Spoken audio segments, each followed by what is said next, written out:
ஃபர்ஸ்ட்ல பொண்ணு கொடுத்த மாமாவை சிஎம் ஆகணும்னு பலி கொடுத்துட்டார். அப்புறம் சிஎம் ஆக்குறேன்னு சொன்னா புரந்தேஸ்வரி ஹஸ்பண்டை இவரை சிஎம் ஆகுறதுக்கு பலி கொடுத்துட்டார். அதுக்கப்புறம் ஜூனியர் என்டிஆர் ஹரிகிருஷ்ணாவை எப்படி பலி கொடுத்தாரோ நீங்கள் பார்த்தீங்க. அதுக்கப்புறம் நான் வந்து கம்பைன் ஸ்டேட் இருந்தால் லைஃப்பில் சிஎம் ஆக முடியாதுன்னு நினைக்கும் போது ஸ்டேட்டை ரெண்டாக்கிட்டு சிஎம் ஆகிறதுக்காக ஜனங்களோட பவிஷ்யத்தோட எப்படி விளையாடிருக்காங்க நீங்கள் பார்த்துருக்கீங்க. இப்போ எலெக்ஷன்ஸில் நீங்கள் பார்த்துருப்பீங்க, எப்படியாவது ஆட்சிக்கு வரணும்னு எவ்வளோ பொய்யான ப்ராமிசஸ் எல்லாம் பண்ணியிருக்காங்க. இவிஎம்மில் எவ்வளோ மேனேஜ்மெண்ட் பண்ணிட்டு எப்படி வந்தாரோ எல்லாருக்கும் தெரியும். ஆனால் ஆட்சிக்கு வந்தால் இந்த 100 நாளில் அவர் ப்ராமிஸ் பண்ண எதுவுமே ஜனங்களுக்கு பண்ண முடியல. ஃப்ளட்ஸ் வந்திருக்கு, ஜனங்களுக்கு தண்ணி கொடுக்க முடியல, சின்ன குழந்தைங்களுக்கு பால் கூட கொடுக்க முடியாத வக்கில்லாத இந்த கவர்மெண்ட். ஜனங்க எங்கே போராட்டம் செய்கிறது எல்லாருக்கும் தெரியுமோ, அது டைவர்ட் பண்ணும். ஸ்டீல் பிளான்ட்டை ப்ரைவேட் பண்ணுறாங்க, அது வந்து எல்லா லட்சக்கணக்கான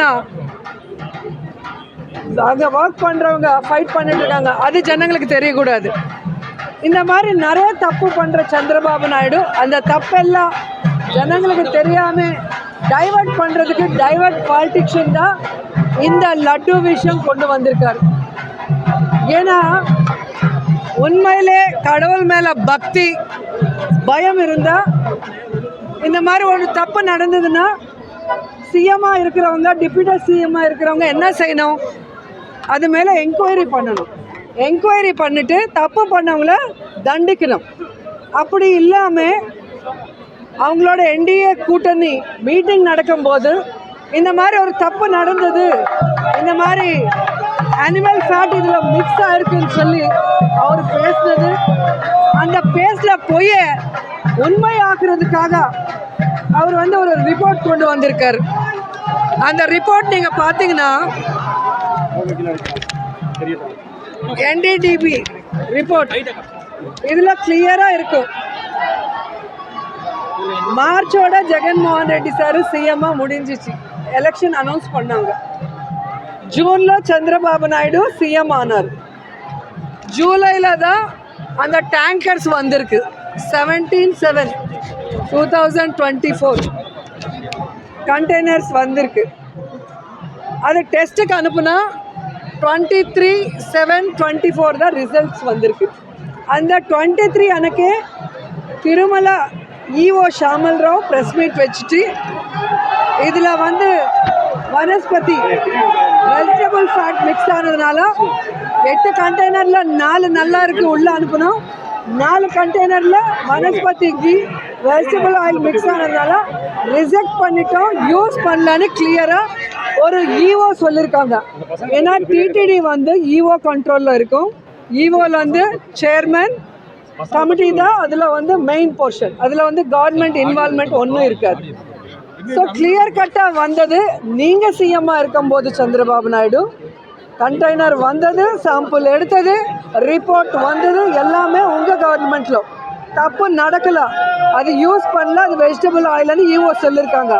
ஆனால் நீங்கள் ஜெகன்மோகன் ரெட்டி பொலிட்டிக்கலாக ஜீரோ ஆக்கணும்னு ஒரு ராங் இன்டென்ஷனோட நீங்கள் பேசுனது இந்த ரிப்போர்ட்டில் டேட்டோட வெளியே வந்துருச்சு. ஸோ அதனால் நீங்கள் தப்பு பண்ணது பேக் ஃபயர் ஆனது உங்களுக்கு தெரிஞ்சதுனால நீ சைடுக்கு ஒதுங்கிட்ட. உன்னோட டைரக்ஷனில் ஹீரோ பவன் கல்யாண் முன்னுக்கு வந்திருக்காரு. ஏன்னா சந்திரபாபு நாயுடுக்கு எப்போவுமே கடவுள்னா பக்தி இல்லை, பயம் இல்லை. இங்கே பார்த்தீங்கன்னா உங்களுக்கே தெரியும், எப்போவுமே எந்த பூஜை பண்ணாலும் ஷூஸ் போட்டுட்டு தான் பண்ணுவார்.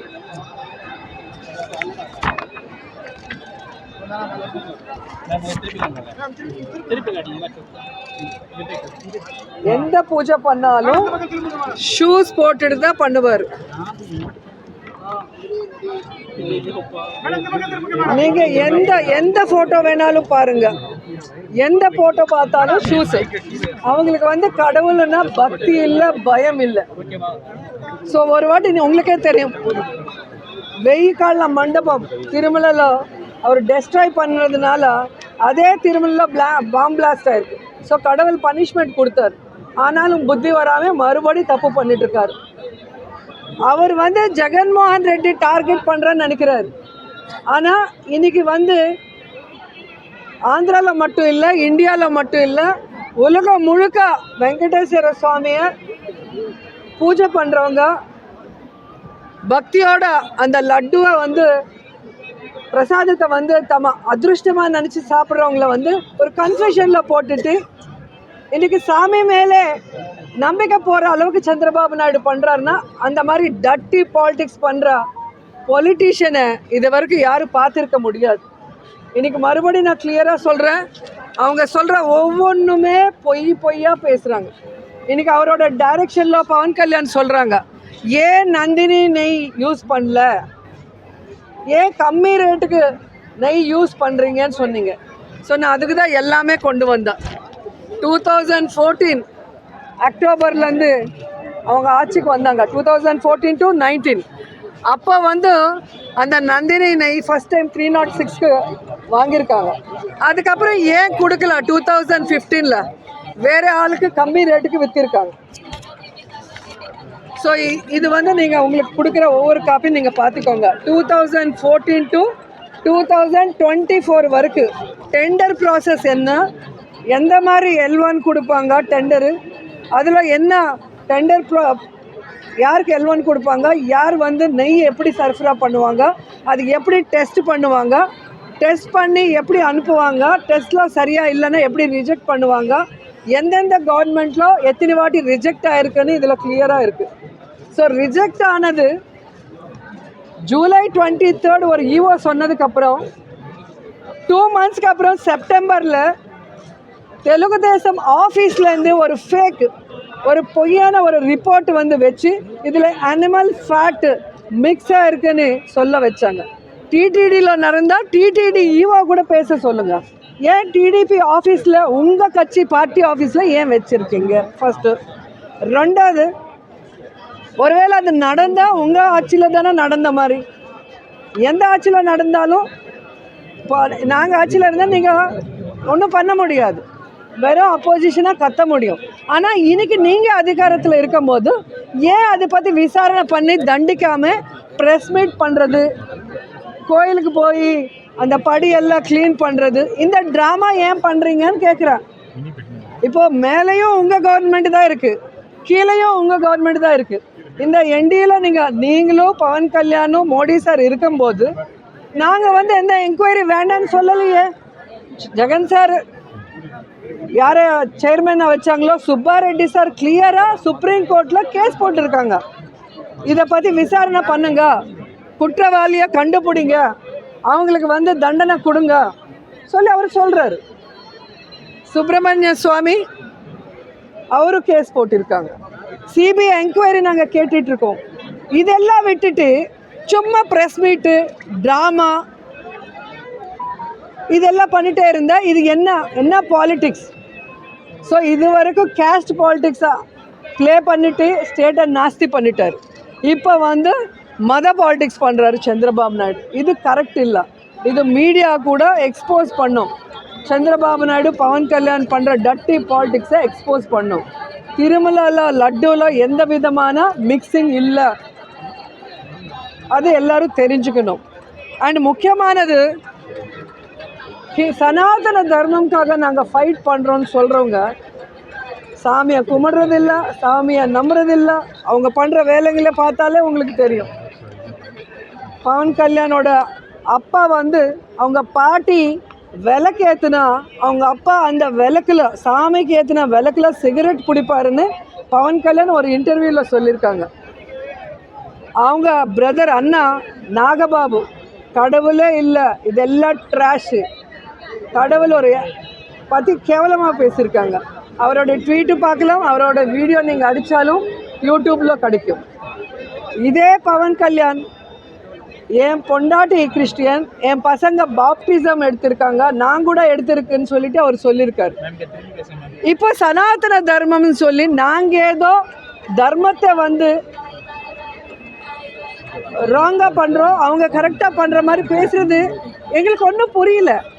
எங்களுக்கு என்ன ஷாக்குன்னா, ஃபஸ்ட்டு ஒரு திருப்பதி பொண்ணா திருப்பதி மேலே இவ்வளோ பெரிய பழி போட்டுட்டு சாமியை வந்து ரோட்டுக்கு கொண்டு வந்துட்டாங்க. இந்த அவரோட பாலிடிக்ஸ், அவர் சர்வைவ் ஆகிறதுக்கு, அவர் பண்ண தப்பு எல்லாமே யாரும் பார்க்கக்கூடாது பேசக்கூடாதுங்கிறதுக்கு பண்ணிட்டாரு.